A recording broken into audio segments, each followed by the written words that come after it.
શ્રી મોરારી બાપુના વ્યાસાસને કૈલાસ ટેકરી સગાપરા ધાર ક્ષેત્રમાં રામકથા પ્રારંભ થઈ ગયો છે. ગોહિલવાડમાં પાલિતાણા પાસે કૈલાસ ટેકરી સગાપરા ધાર ક્ષેત્રમાં ભારે ઉમંગ અને આસ્થા સાથે રામકથા માનસ શિવ સંકલ્પ પ્રારંભ થયો છે. કથા પ્રારંભ કરાવતા વ્યાસપીઠ પરથી શ્રી મોરારી બાપુએ ઉપદેશ કે આદેશ ઋષિમુનિઓ કરી શકે, આપણે સંવાદ કરીએ તેમ જણાવી વંદના ગાન સાથે કહ્યું કે સૂર્ય, ગણેશ, વિષ્ણુ, દુર્ગા અને શિવ એ પંચદેવનો દ્વેષ કરે તેનો સંગ ન કરવો.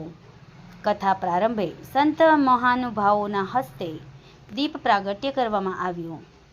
ગુરુ આશ્રમ કૈલાસ ટેકરી પર મહંત શ્રી લાલગીરી બાપુ, ગુરુ શ્રી વિજયગીરી બાપુના સંકલ્પ નેતૃત્વ સાથે રામકથા લાભ મળ્યો છે. પ્રારંભે શ્રી લાલગીરી બાપુએ પ્રાસંગિક રાજીપો વ્યક્ત કર્યો. શંકર સુવન કેસરી નંદન તેજ પ્રતાપ મહાન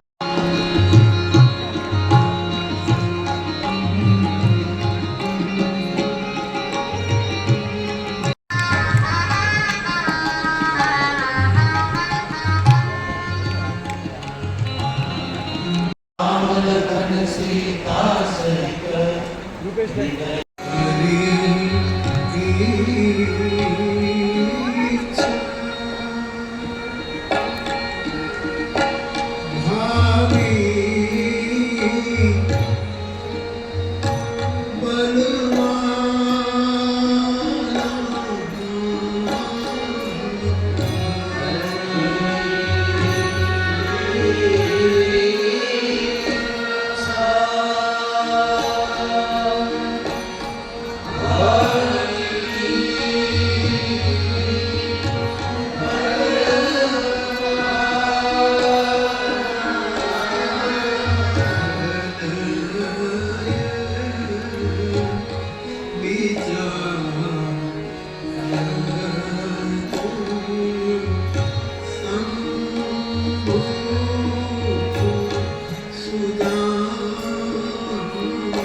એટલે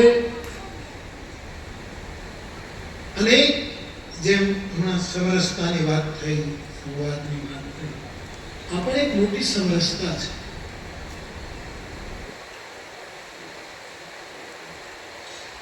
જૈન પરંપરામાં વિરાયતનથી તો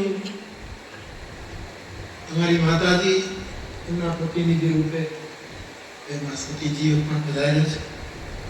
બાકી બધા જ આચાર્યોનો આશીર્વાદ છે, બધા રાજી છે, બધાએ પ્રસન્નતા વ્યક્ત કરી અને સંવાદ સદાયો એનો હું રાજીપો વ્યક્ત કરું છું. મેં ઘોષણા કરી હતી કે પાલિતાણામાં કથા કહીશ ત્યારે માનુષ નવકાર મંત્ર પર કરીશ. આવો મારો વિધાન હતું.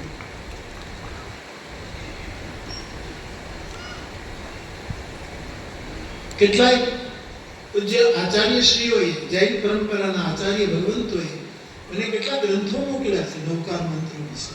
એ બાપુ આનું આવું ભાષ્ય છે, આનું આવું ભાષ્ય છે, આપ જ્યારે કહેવાના છો ત્યારે ખૂબ વિશેષ કૃપા કરીને એમને માહિતીઓ પણ આપી.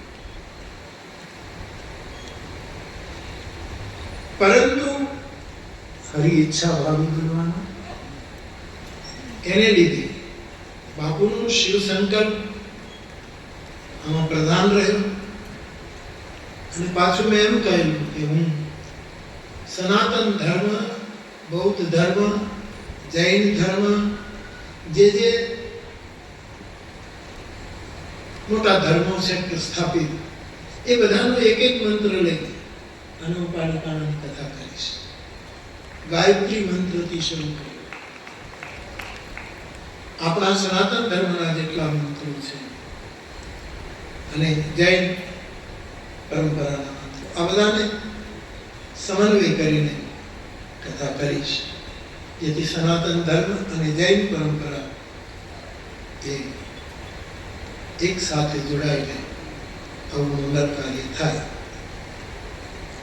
પણ એ વિચાર પણ મારા મનમાંથી પછી નીકળી ગયો આ બંને વિચારોની ઘોષણા અમે કરેલી છે, આપ સૌ જાણો છો. પણ બાપુ સતત શિવ સંકલ્પ, શિવ સંકલ્પ, શિવ સંકલ્પની રટ લઈને બેઠા છે. એટલે મને આ કથા સનાતન ધર્મમાં શિવ સંકલ્પ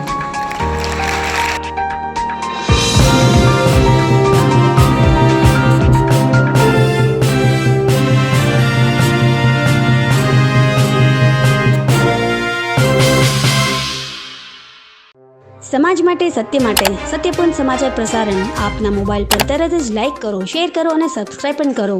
અને હા, ઘંટડી વગાડવાનું ન ભૂલશો. આભાર.